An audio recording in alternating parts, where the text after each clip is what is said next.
Finance ministers from around the G20 met Friday in India under the shadow of war. The conflict in Ukraine, which marked 1 year the same day, is likely to dominate the two-day gathering. But Indian Prime Minister Narendra Modi avoided any direct mention of the subject in his opening remarks. I would urge that your discussions should focus on the most vulnerable citizens of the world. Modi wants the event to focus on tackling unsustainable debt in developing nations. He's likely to be disappointed, though. Other countries wasted no time in turning the focus back to Ukraine. US Treasury Secretary Janet Yellen accused Russian officials attending the event of being complicit in war crimes.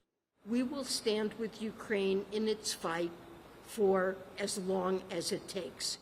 She called on G20 nations to redouble their support for Ukraine and to step up measures against Russia. French Finance Minister Bruno Le Maire said the group couldn't duck the issue. The G20 has to condemn the aggression of Russia against Ukraine. The G20 did it at the level of the leaders.